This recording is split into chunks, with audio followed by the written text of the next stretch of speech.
Welcome back, Cross Connectors. We are here once again with another episode of Cross Connections. We are in, as you should all recall, the midst of reading through C.S. Lewis's Mere Christianity. This is part 3. The sections of the book get a little longer here. We had They really do. Much longer. 3. So we're going to do you all a favor, and ourselves for that matter. And we're going to do quick summaries, because if we were going to try to get through all 12 chapters of this section the way that we got through the last 2 episodes, I don't think you'd be very happy with us. That would be a long podcast episode. Yes. I'm Natalee Hill, and I am here with my 2 fabulous podcast co-hosts. Elliot Van Hoy. And I'm Rick Morley. And before we get started, just a fun little bit of news as we're recording this.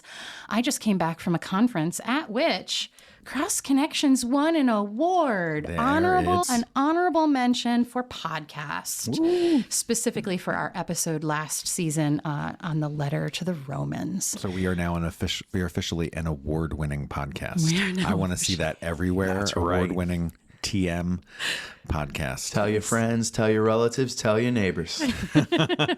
So if we're recording a few weeks out from when you'll hear this.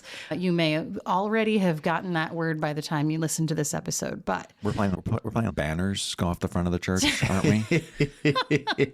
Firework displays. That might be a bit much, but give it a mention. All right. I could, if you really want me to, I could put a little sticker on a award-winning. Yes. Gold sticker. A little gold sticker. Yeah. Yep. At any rate. So here we are with, again, C.S. Lewis. Yep. So we are moving into book 3. The title of the entire, remember, this book is separated into 4 books with chapters within them. So we are moving into book 3, which is titled Christian Behavior. This is where Lewis is really going to get into ethics and virtues and the Christian life, the real practical nitty gritty of what does it mean to be a Christian? How should we live? So just to pause there for a second, it's a choice. I feel like you could have gone in so many different directions after the first 2 books of the book.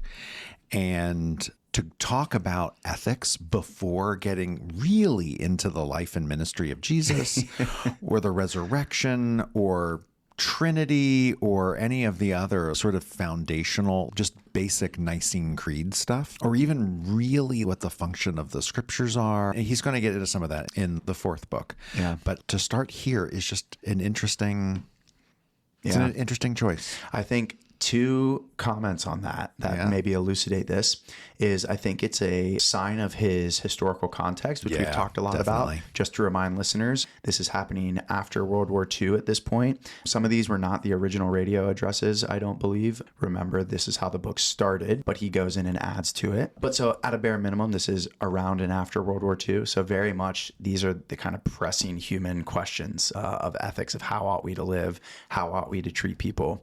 The other thing is I think it really reveals his more philosophical methodology, that he's trying to present Christian truths in basic and abstract form, which can be a great value in that anyone can pick this up and understand it pretty reasonably.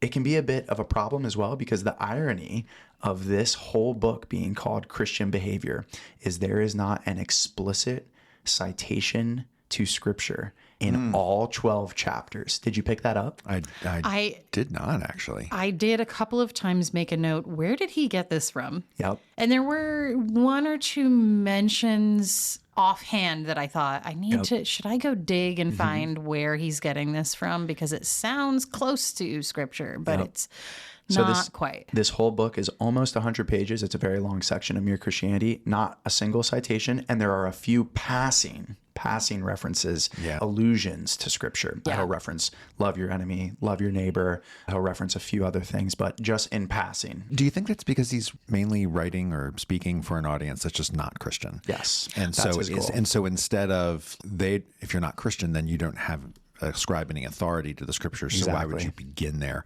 Exactly. So he keeps going back to this makes sense, right? Yeah. We all know this. Yes. And I think that also is part of the reason why he put in this behaviors part before he starts talking about the life of Jesus or the Nicene Creed or all of that. I could see the non-Christian getting very confused and befuddled and maybe putting the thing away if they you started with some of the dogmatics and whatnot of the Nicene Creed and whatnot, rather than, how do I just live my life? I mean, as Elliot and I sort of talk through what we're going to do here in forums, like the Sunday morning adult and youth education piece, we're talking about the first session every September should be a Christian basic, right? Like going back to basics. So this past year we did Jesus. I think we're talking about this coming September doing the Trinity. We might do then the Holy Spirit, and then we might, I don't know, do the church or sacraments or something like that. Creeds. Ethics would be like 20 years from now when I'm retired. That would not be the intro basic level. Like he gets into stuff I would not consider to be the basic. Well, let's do that. Let's get into what he gets into. Let's summarize for listeners and stop editorializing here. And we're going to give you a very quick crash course through these 12 chapters, summarizing each of them incredibly briefly so that you're oriented to what is happening in this part of Mere Christianity. And then we're going to talk a little bit about our engagement with these chapters. So starting right away, the first chapter is called The Three Parts of Morality. And going right to this question we just had of why would you ever start with morality? Lewis admits in this chapter that when we hear the word morality, we often think the sort of person who is always snooping around to see if anyone is enjoying himself and then trying to stop it. Yep, me too. And Lewis says, I get it. We often think that when we heard the word morality. But he defines morality as these are moral rules which are directions for running the human machine. That actually these are critical things for understanding how we live life, and we need to understand them for this quote unquote human machine to run well. And he says there are three parts to morality: fair play between humans, amongst each other; rules and moralities and things that have to do with our individual and interior lives; and then the third and final one is the general purpose for humanity as a whole. So that is chapter 1. That is the foundation for Lewis going into Christian behavior and morality.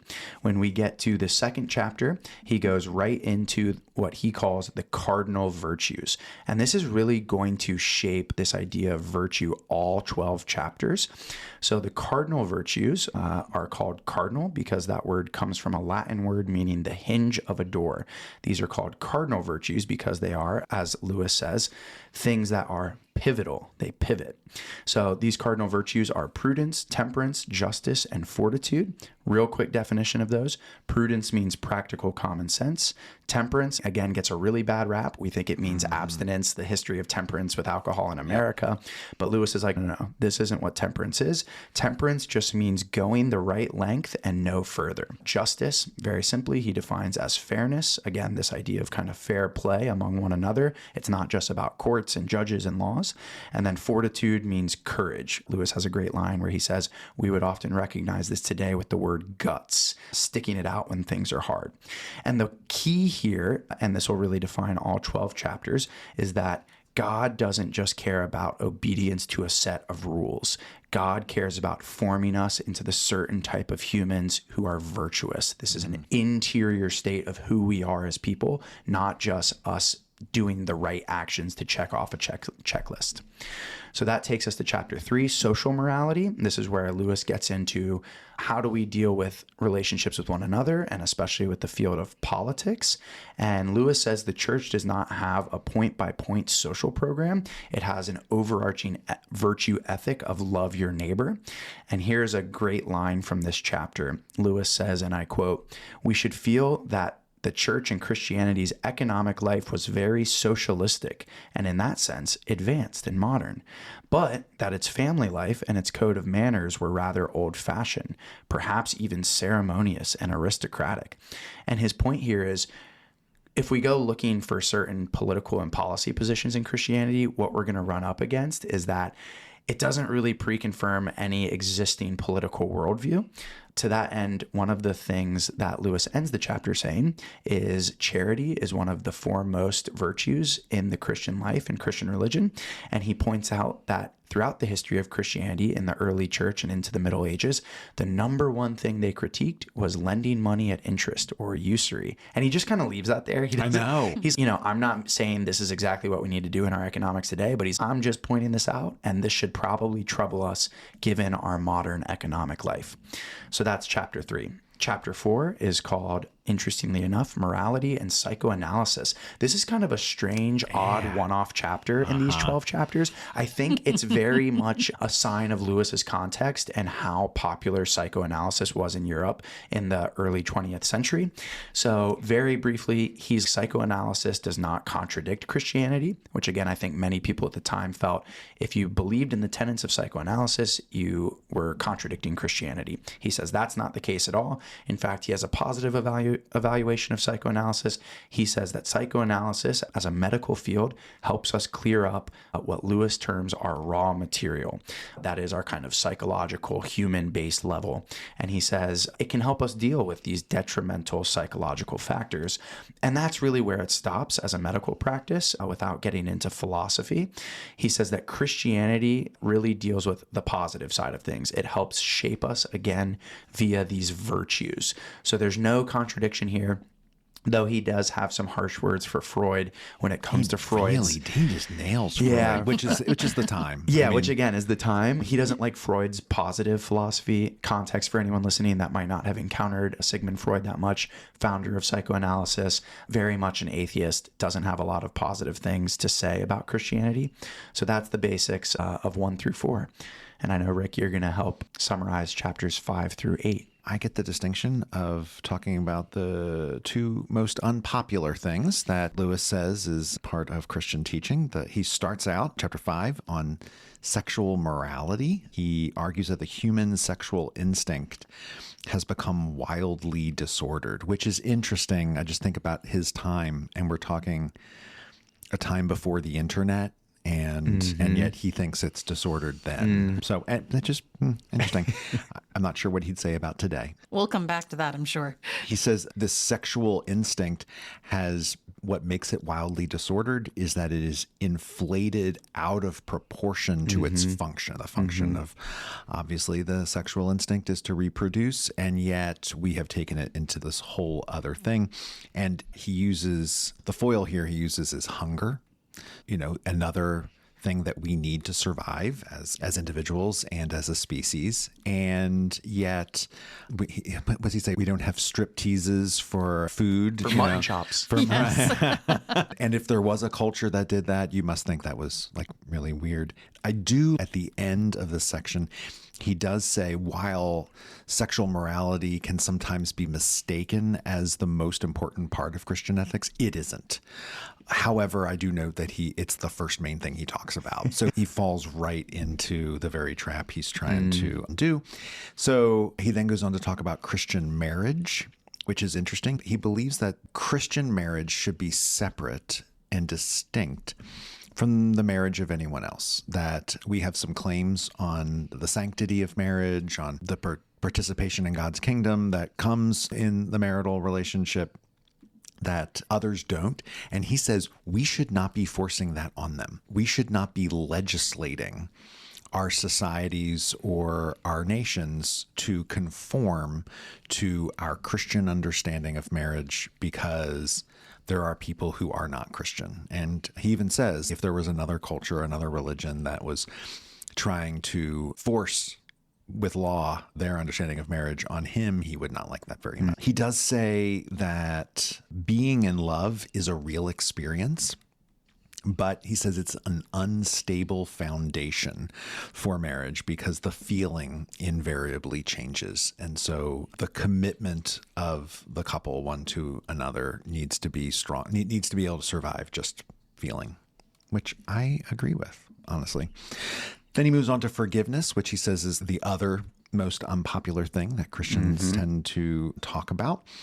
He has an interesting take here. He says, we hate our own worst actions. We hate the things that we do that, and we can really beat ourselves up, but we still love ourselves, he says. He says that should be the model, that we should be able to dislike or disagree with someone else's actions and activities while still not throwing the whole person away. He does say loving enemies doesn't mean approving of their actions. And although forgiveness is difficult, and he personally finds it very difficult, that does not render it to be optional. The next chapter is The Great Sin, which is interesting. It's a very interesting title. Yeah. I do wonder, and if we start, put a microphone in people's faces on Sunday morning and says, what's the great sin? What they would say. And I bet more than a few would probably come down on what Lewis says. And he says, it is pride. It is it's not just one vice among many. It is sort of the root vice of so many things. It's not just being proud of yourself or proud of your family or proud for what you've done in the world, but that it is essentially competitive. The proud person doesn't just want to have things. They want to have more things than you have. And this is, you can sort of see the root of this throughout the 10 Commandments. And then charity. In chapter 9, he says that charity is not, we tend to think of charity as what you do with money, like you give money to a cause or to a person that's down their luck. But that it's not primarily giving money, but it is for him a disposition of goodwill, willing the genuine good of another. And when you will the general good of another, then that will oftentimes follow with an act of charity. So he keeps going back to this internal disposition that will then elucidate an external action or way of living. And charity is the first that he attacks of what he calls the theological virtues. The first section, there were the 4 cardinal virtues. Yeah. And now these are his theological virtues. Which transitions right into 10, 11, 12. Yeah, he goes into charity first, as I said, and then he moves into hope as the second of the theological virtues. And he says that this means a continual looking forward to the eternal world. It's not a form of escapism. It is that you constantly have your eyes ahead on, the prize of God's kingdom, and that living in a state of hopefulness aims you at heaven. He says, you aim at heaven and you'll get earth thrown in. That sounds like something he quoted from somewhere else. I didn't look up where he got that from. But the intention being that if you're acting and living as though you truly believe in God's kingdom coming, you will change the world in driving it that direction, which is different than working to change the world for the sake of changing the world, because you kind of don't have an end goal in mind in that case. So for him, hope is kind of keeping that end goal in mind. And that really Christians have that, because Christians have a concept of that end goal of what God's kingdom looks like and how we live with one another in that reality. It's the Christian way, as he says. And he claims that the desires we have in this world ultimately cannot be fully satisfied. We may have desire for food and we eat, but there's a greater desire underneath everything, which is for that kingdom to come, for God's heaven to come, that we must keep working towards, because that desire to see that happen is within us. And that's the only way to satisfy it, is to strive towards that. He does have a kind of a funny, sassy way that he responds to people who think of heaven as angels and harps. He says that's all just symbolic, and people who take these symbols literally might as well think that when Christ told us to be like doves, he meant that we were to lay eggs. He had some sassy phrases in here, which I appreciated. The final 2 chapters in this section are both about faith. And he comes at this, he's got kind of 2 ways that he conceives of faith. And the first sense is belief, and he doesn't want it to be that we just have to think we agree to a certain set of understandings, but we have to really live as though we believe those things. And he says that faith is also not emotional. He separates faith from emotion in kind of an interesting way, saying that the that faith and reason are one thing and emotion and imagination are the other thing. And he talks about faith being something that's greater than your individual moods. It's something that is not reliant on how your day is going in particular or how your year is going in particular, because again, that's emotion. That's not something that you truly believe is the greater. That it kind of similar to, I think he's got a better way that he describes this. It's similar to, when believing in the sun coming up the next morning, right?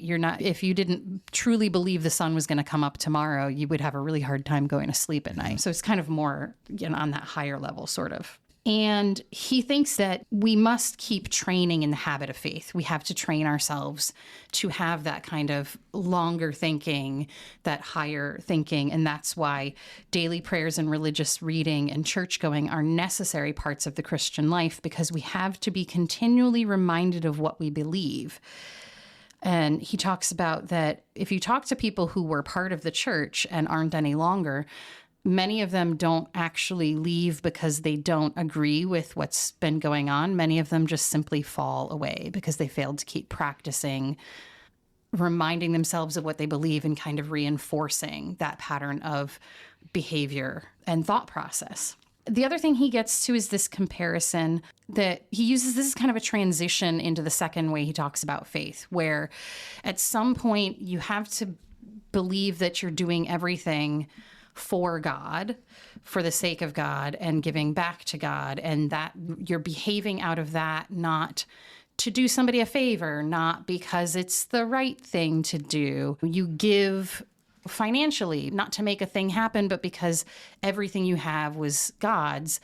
And that at some point you have to come to a point in your faith where you realize that God has given you absolutely everything, and you cannot do anything without God participating in that. And that there's a way of which you have to really experience that understanding that you have nothing of your own to give. He makes a comparison to when a child goes to a father and says, "Can I have 6 pence so I can buy you a present?" And so the father gives the child 6 pence. The kid goes out and buys a gift and comes back and gives it to the dad. The dad hasn't gained anything in that transaction and may actually have less in that transaction. And he's using that as a comparison for our relationship with God and how everything has been given to us and God loves what we attempt to give back, but fully resting in that sense that we really have nothing without God. Is that realization takes you into this other realm of faith that you kind of can't get to unless you really are a Christian, he says. And so this next part, he says, if you can't understand this, you could just drop it. He likes to do that. If this doesn't work for you, just drop it. Kind of wish he'd said that in a couple of chapters, but whatever. So he said, but there's some of this is what you can't understand until you've gone a certain way down the Christian road. And he keeps coming down to this question of faith, where you keep trying your level best to practice the Christian virtues, and even how much you fail, that you keep trying to come back to being as virtuous as possible and realizing your own bankruptcy even still in the process. It is about what you do, but in a certain way, it's not about what you do, because if you are trying to be your best for God, if you are trying to follow God as God has called you, you will ultimately do the things that look virtuous, because trying to be godly will bring you down that road by consequence. And he says it is kind of complex, because there's this desire to want to pull apart what humans do and what God does, and you can't fully pull apart because God is within us and working through us. So you can't just say how much of it is what I did and how much of it is what God did through me. I have to agree, that's a great way to think about it, that you can't try to pull that apart scientifically. So that was all 12 chapters of book 3. Congratulations. You just had about 100 pages summarized for you. Obviously, we are not going to be able to get into every little nitty-gritty detail of all 12 chapters and thoughts we had on all of these chapters. Again, that could take an entire podcast series. So I thought maybe just talking about 3 central questions for this book 3 on Christian behavior might be helpful. So the first question is, what's something in these 12 chapters that struck you, or something you really particularly liked? You want to kick us off, Rick? Yeah, I think he's right about pride. I think he's right about pride. Sin. So there's this whole thing when you look at the structure of the 10 Commandments, that the last commandment on coveting is unique than the other 9. The other 9 all would have the possibility of external proof. Like if you murder someone, there's a body. If you steal someone, there's something, hidden in your closet. If you've made an idol, then there's an idol somewhere, right? Like they all have physical proof. But coveting is one of those things that, like, I could be coveting something right now and you guys could not tell. It's completely internal until I murder someone because I'm coveting what they have, or I go and steal what they have because I'm coveting it. And I think it's at the root of the other 9. And I think in this way that coveting and pride are very similar. As Lewis says, they're both competitive. I don't just want things. I want what you have, right? And I want more than what you have. Yeah. And I think just a cursory look at human nature and human history has been full of people who have a disordered sense of what they should have. Yeah. And end up creating suffering on mass scale because of it. Right. Yeah, I agree with this. Yeah. The fact that he makes pride the central vice, and vice is really a key word here, as the opposite of virtue, goes to show that for Lewis, ethics is not about discrete acts. Ethics is about being formed into a certain type of person.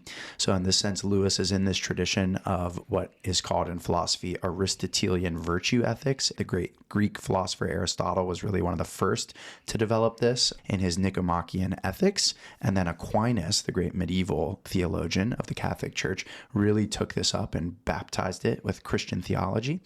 And Lewis is kind of carrying this forward. And why this might matter is because, to your point on pride, Rick, it goes right to the heart of Lewis's understanding of morality being about, as he puts it in the first chapter, the right type of human machines. Yeah. Because ultimately the right type of human machine is one that can receive God. And in this pride chapter, Lewis talks about how the reason this is the greatest vice is because it is the one more than any other that keeps us from being able to receive God, which goes right to the heart of Lewis's redefinition of heaven and hell. Because for Lewis, God does not admit anyone to heaven nor send anyone to hell. Yeah. I'm going to say that again. Yeah. Lewis does not think that God admits anyone to heaven or sends anyone to hell the way we often talk about it of, oh, you're the sinner, God's going to send you to hell. Yeah. For Lewis, every incremental virtue and vice that forms us and shapes us into a certain type of person, he literally says, for example, someone that lives with pride, right? In all of these incremental ways, we are shaped into a prideful person, not just someone that commits prideful acts. Yes. And he says, if you put that in the view of eternal amount of time, so billions upon billions of years, living with yourself as that type of person would be hell. Yes. Yeah. I loved that conception. That was such a really eye-opening conception for me, of that every little thing you do, every little act you take, again, you're conceiving of it as a Christian. You are conceiving of, because of eternal life, right? Yep. Every little thing you do is compounded upon eternity. And it was just, wow, what everything you do, everything you think, like the ways that you sit there and, you stew and you're upset or whatever it might be, or, conversely, the way that you continue to offer people grace and mercy, and all those things compound into eternity is the way that he describes it. And Elliot is making Elliot's many, burst. You should see him. I wish we had a video camera on him right now. So I'm going to stop talking to let him. I'm just freaking out, Natalee, because you keep using this word compound, and it's like you just read Mere Christianity or something. Inadvertently, you are using the exact word that Lewis uses. So there's this great quote. Which chapter was that It's from the chapter on charity, which again, so if pride is kind of the central vice, in a lot of ways, charity may be said to be, though I don't think he quite puts it this way, as the central virtue. But with that being said, in that chapter, his exact line is, good and evil both increase at compound interest. Yeah. And again, this goes to the point of when you put compound interest in the frame of infinity or eternity, his exact line right after that is why the little decisions you and I make every day are of such infinite importance. And again, it completely reshapes how he defines heaven and hell. And I just want to point out, for the sake of our listeners, he does so in a way that many might describe as unorthodox. This, back to our first episode, we talked about how Lewis is often a hero to evangelical Christianity, and it would be a whole nother podcast episode to flesh out what evangelical Christianity is. But point being, it is often a type of Christianity that has a very traditional view of heaven and hell. You know, you have faith and God admits you to heaven, or you don't have faith and God sends you to hell. And Lewis really blows that understanding out of the water. Absolutely. For him. Yeah. There's no moment of conversion here for him. It's each moment is a moment of conversion, whether you are choosing virtue or vice. Yeah. And that has eternal ramifications. Exactly. Yeah. Oh, and that choosing of virtue or vice was what he brought up is in the chapter about psychoanalysis that he did. He said that all the psychoanalysis that you do, you still have to choose between right and wrong. And that's exactly why he doesn't think there's any contradiction, because psychoanalysis doesn't have to do with virtue and vice per se. He keeps going back to this phrase of it just clears up the raw material. There's this great line from Freud, and I'm forgetting where Freud writes this, where Freud says the end goal of analysis with a clinician is ordinary unhappiness. So Freud is dealing with these people with pathological issues often rooted in their childhoods, and he's trying to clear that away so that they might just be ordinarily unhappy. Yeah. And Lewis is absolutely, that's great. And then from there, Christianity comes in and gives them something to go beyond ordinary unhappiness. So it's quite unique that. But he misses the whole desire element of psychoanalysis, which would be another competitive pull on any human being that has an ego towards that which is unhealthy, which Freud would call the death drive. He could have used psychoanalysis in a really good way to say, here's a place, like even science, even psychoanalysis says that at the heart of humanity, there is a rupture that needs fixed. But instead of that, he tosses it away, which kind of annoys me a little bit.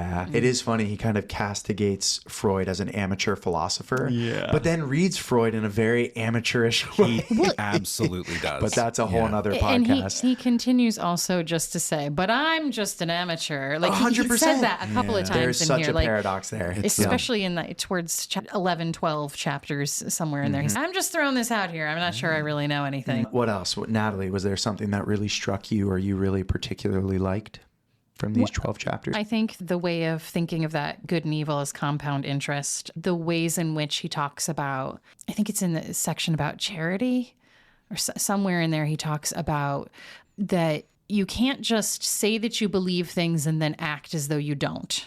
Saying you believe, but behaving as though you're not, trying to be godly is contradictory, and it's not. That's not the way that we're designed to go. You can't say, oh, I believe in God, and I'm going to give everything over to Christ. Christ has saved me, and I believe that. And then just let things around you go to mess. Choose utter destruction. Choose destruction, do things that are going to harm other people, etc. Those, they don't go together. You're lying about what you actually believe in that case. In that, I feel I've seen that a lot.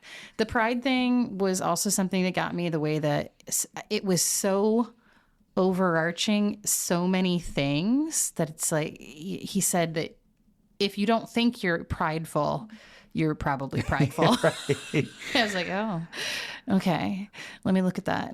Yeah. It's a harsh look in the mirror. He has that line where you can probably gauge your level of pride by how annoyed you are being around really prideful people. Yeah. Which I was like, oof, that could be a good test case, litmus. I have to say, the pride and forgiveness things, he's not wrong about that. It's really hard to truly forgive. That doesn't mean that you have to, like the people that you're forgiving, but the forgiveness and the pridefulness things were, oof. Yeah. One of the things that I really liked, and I really do think it is the foundation of all 12 chapters, as I've said a couple times, is what can be called Lewis's virtue ethics. And I think where this situates itself in the broad history of ethics is if we were going to just make a kind of 3 classificatory kind of structure, you would have intellectualist understandings of ethics, where it's all about, I need to believe the right things. You were just kind of talking about this, Natalee. The problem runs into when you say you believe all these things, but then you do something else, there's a problem. The other one would be, I'm going to root things in how I feel, this kind of emotionalist. And Lewis has very harsh things to say about this. And the problem here, as he puts it, is emotions come and go, moods come and go. So this comes up a lot in the marriage chapter. He's like, most people think of marriage as, I love this person, and they define love as an emotion. What happens when you wake up in 5 years and that person's really annoying you or upsetting you or doing things that are just incredibly frustrating? Maybe that feeling, that kind of more visceral feeling, isn't there. So what do you do then? Do you get a divorce? So these are the 2 kind of problems that Lewis is like, neither of these can be the foundation of Christian life or ethics. And he finds this middle ground and this solution in virtue. And as we've said a couple times, virtue is something that is akin to habits. So there's a line, he says, knowledge can last, principles can last, habits can last, but feelings come and go. And especially that line about principles and habits are really where Lewis roots the core of the Christian life. And I thought, just to finish this thought up on what I liked about these chapters, you don't hear a lot of people talking about the cardinal and theological virtues. No. How often do you hear people talking about temperance and fortitude? Nope. Not since the 1920s or so. Seriously. And they can sound a bit lame, but I was really challenged by, what does it mean to have fortitude? And what, more importantly, not because even as I was reading it, I can find myself falling into action-based thinking, like, how can I make more fortitude type actions? But that's his whole point is, how can you be a person who has fortitude? And what are the actions you take that shape you into that person, so that when you're confronted with a situation, it just becomes more naturally your response? Because that's really the idea behind virtue, right? That as you build it over time, it becomes easier and easier to have those virtues in discrete situations. So I was just challenged by that. I don't think it's something you hear people talk about that often in today's culture. And he really does challenge both the belief-based and the emotional-based kind of foundations of our culture. He does not like emotion. No, not at all. So that really struck me. I liked it. The other thing that struck me was, and I think this came up in previous chapters, we think of faith as being either something that we do by ourselves or something we do in community. And there's an interesting way where he's got a lot of internal, you've got to figure out yourself focusing, especially in these chapters about this is how you work out this stuff yourself. That said, it's not entirely devoid of how you're doing it in community, because the things you work on in yourself are things that you're then externally doing in and with community, or you're coming together with your community to keep being reminded of who we are. He does make a point in the chapter about faith in particular, about coming together with other people to be reminded of who it is we're supposed to be. And so it's really interesting that he's really clear that it's not just our internal selves or just our external selves, that they are totally interplay. That's good. Yeah, he makes an interesting point on Christianity's relationship to politics with that, where some people come to Christianity and they're like, this is going to help us change society. Yeah. But then others come to Christianity and they're like, this is all just about how we live our individual lives. And you are both right and both wrong. Exactly. Which is just, that's probably a good reminder in our culture. We do often bifurcate in those 2 camps, and people find themselves in one or the other. But he really helps us think about, how do we take the best of both of these and leave behind the worst of each? You gotta stop bifurcating things and find wholeness. I love that word, though. I love it. It's a great word. We should add it to Joy's list. Joy's got a list of fun words up on her whiteboard up in her office. Speaking of bifurcating, if you are going to take something out of this book 3 here because you did not like it, what did you not like in these 12 chapters? What did you just want to... So, I want to say 2 things. I don't have just one. 2? Just 2 main things. So let me say quickly, I personally think the marriage chapter is abysmal, and not just because it's wildly out of date, though it is. But I can forgive him for that because he's writing in his time. He's not writing in ours, and that's fine. But if we lined up a bunch of couples who are madly in love and read this chapter to them, it would not inspire a single one of them. I mean, I think it is cold and surgical. I don't know if it's just British stiff upper lip. It's because he's not married himself. And why is he talking about marriage? He does note. He does say, I shouldn't be talking about this. Then don't. But I also wonder if it's not because he sees marriage as the antidote to sexual immorality. And marriage is not an antidote to a vice. Marriage is something beautiful in itself, and it should be celebrated for what it is instead of what it isn't. And quite frankly, marriage does not save people from sexual vice. Yeah. So it does not. So that's my quick hit. The one I'd like to spend a little more time on is I really don't like the aim at heaven and you'll get to earth. Oh, so interesting. Say more. Why? Because I mentioned that as something that I thought was like, all right, know. Natalee thought that was interesting. And I didn't want to interrupt her during her summary, but that is arguably one of Lewis's most famous, popular quotes for anyone listening. So it was his quote. I'm like, that's why it sounds familiar. When you were like, this sounds so familiar, I was like, because you've probably seen it on 1,000 Pinterest boards. If you've been on any Christian Pinterest, it is up there. It is originally his quote. Okay. Yeah. So if Lewis had actually spent some time quoting Jesus, that would have been nice. Imagine that on a book on Christianity, Rick. If he had actually bothered Snaps there. Yeah, I know. If he had actually bothered to quote Jesus. Jesus talks about here an awful lot and what we are to do here.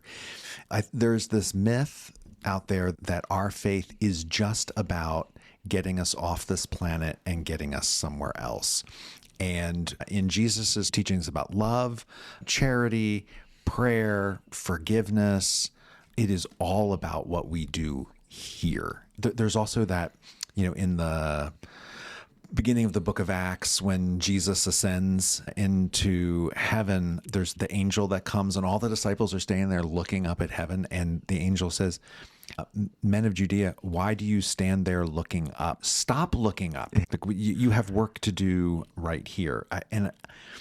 I think we've talked about this before, maybe in the last season, but there's that quote from the movie The Mission that we are not just to act out of the fear of hell or the hope of heaven, because if we're just going for the reward or to keep from the punishment, then there's no real love there. Where's the joy? I don't force my wife and kids to love me. No one forces me to love them.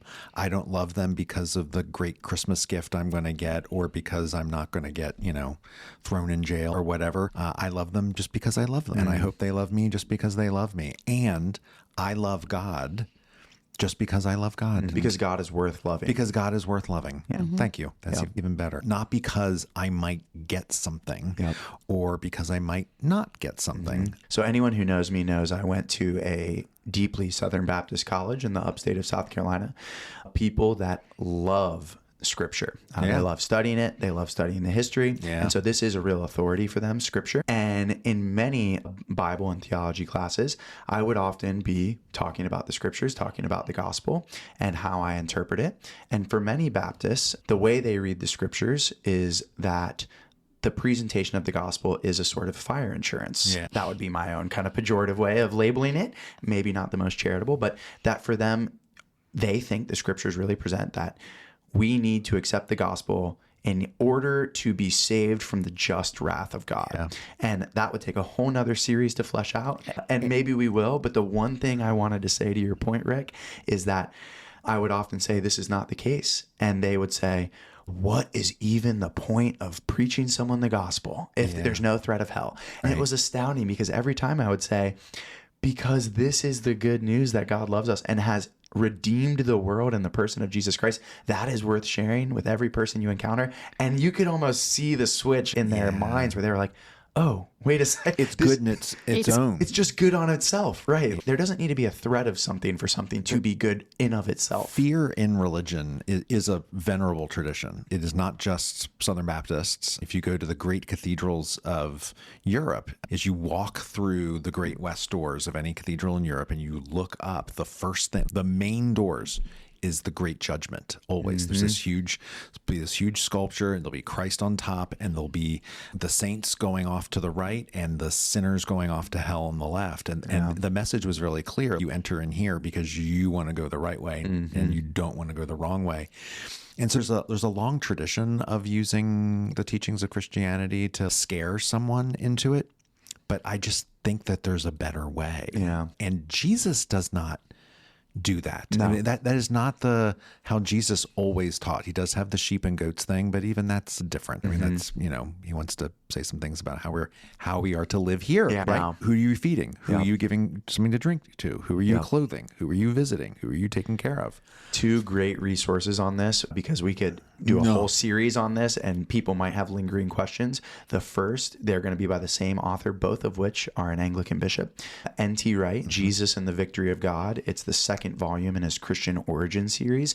Wonderful treatment of Jesus's ministry as a whole and its Jewish context, but a lot of treatment of his parables. So something like Lazarus and the rich man, where it seems like Lazarus is in hell, and the sheep and the goats as well. And long story short, through this entire almost 1,000-page book, Wright makes the point you make, Rick, which is everything Jesus is teaching about is about how we are living here and now, how we're treating people among us right now. Yeah. The other book that goes with your exact point about aiming at heaven and getting her thrown in, a book that changed my life at 18 years old, was N.T. Wright's Surprised by Hope. Oh, yeah. A wonderful treatment of Christianity's understanding of resurrection and how that is very different than these kind of ethereal pie in the sky escapists. We're just hoping to sit on a cloud. Yep. So won't say more other than those are 2 great books to check out.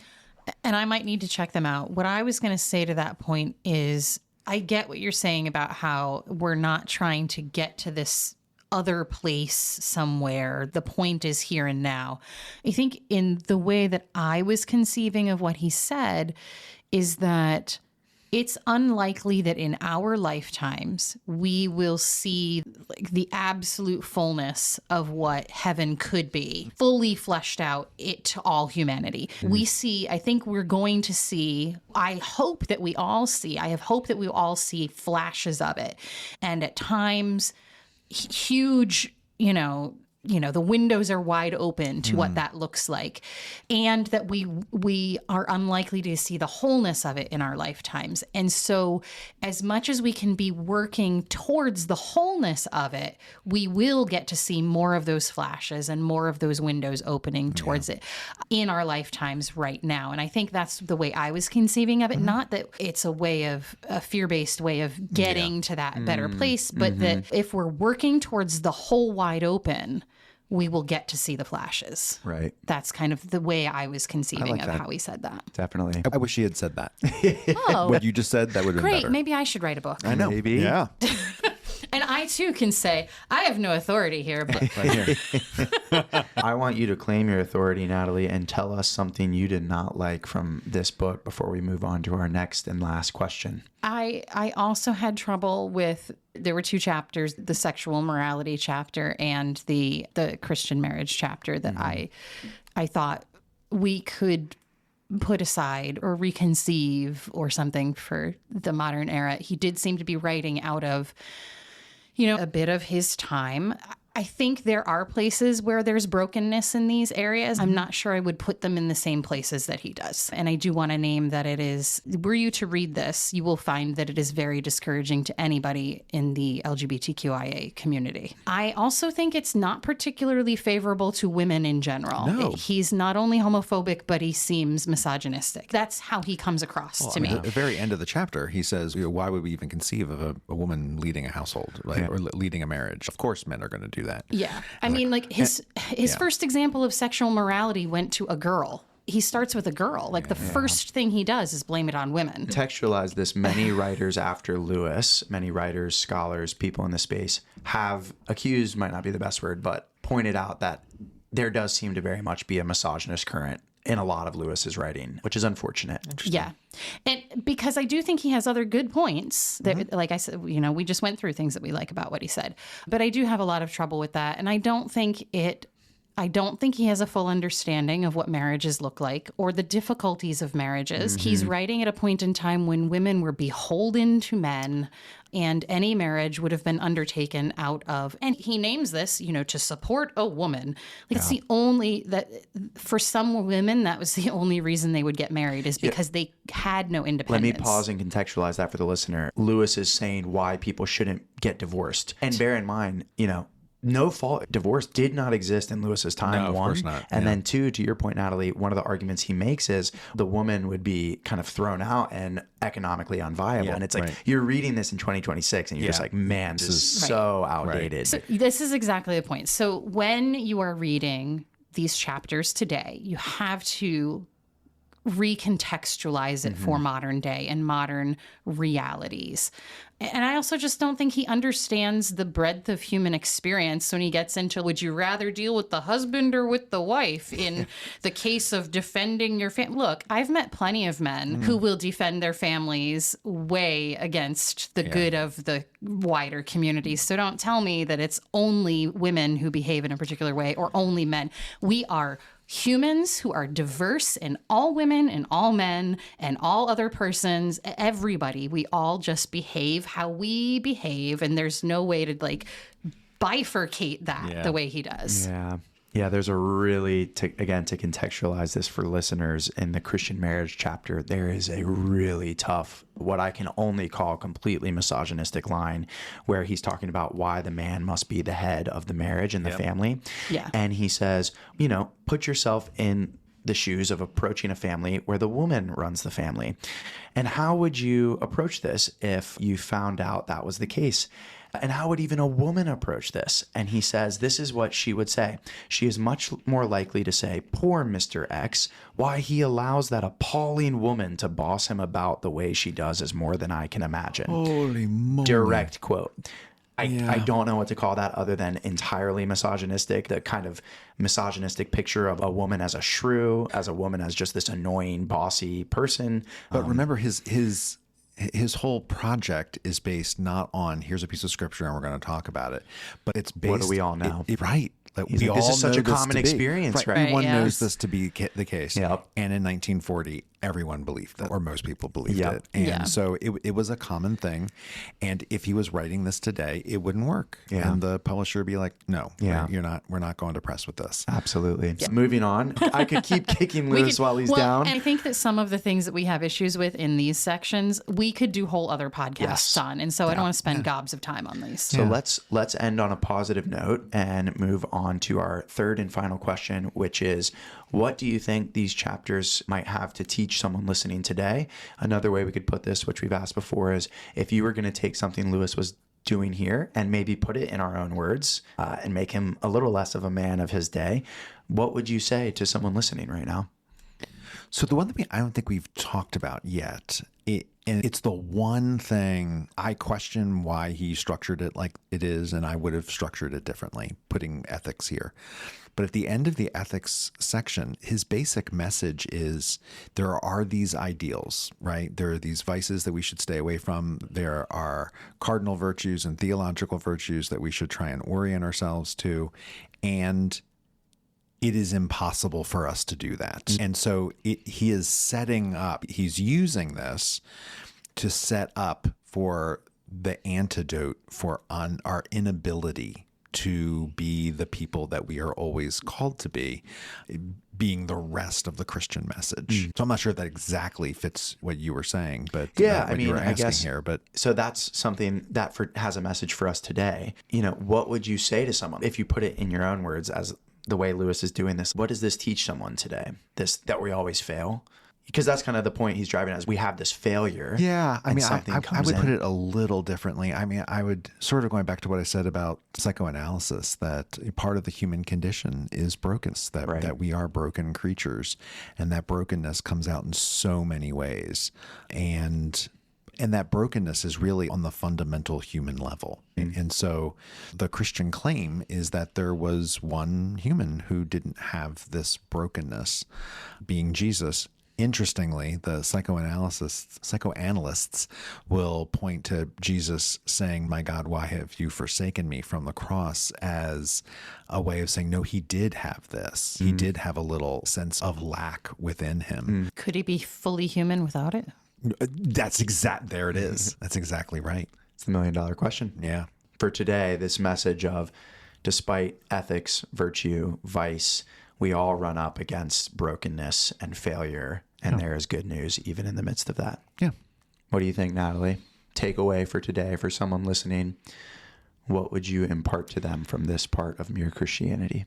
I would say that being a Christian takes work. It takes constant reminding of who it is we're called to be. It takes connecting back with God, the one who can help us to become what God calls us to be. Lewis uses the term bankrupt, that we're bankrupt without God, and that continually turning back, continuing to remember to reframe our thinking, which that's kind of a modern day concept, the way, you can shift your thinking, right? Reframe our thinking and reframe our actions, and that God wants us and calls us to do that. And while we are broken and bankrupt, that doesn't mean we're bereft of any hope for being bringers of heaven to earth, but that it takes work. It takes constant reconnecting and reorienting. Yeah. One thing I would think about as I've really enjoyed his view of virtue, and one of the things virtue does is it defines freedom very differently than the way we tend to define freedom as modern people. One of the ways philosophers will put this is we often in modern times define freedom as being libertarian, which is just a fancy way of saying we think freedom is the complete lack of restriction on the individual. Meaning anytime you tell me, Elliot, you should do this or ought to do this, you are restricting my freedom. That pure freedom would be the lack of any rules or boundaries whatsoever. And I think this is a really flawed, bad understanding of freedom. And Lewis really gets at this. Yeah. He has a line from these chapters where he says, for any happiness in this world, quite a lot of restraint is going to be necessary. And I'm sure there's even someone listening now that immediately twists their gut and they're like, who are you to tell me what restraints there should be? Yeah. And I'm not sitting here to tell you what restraints there should be.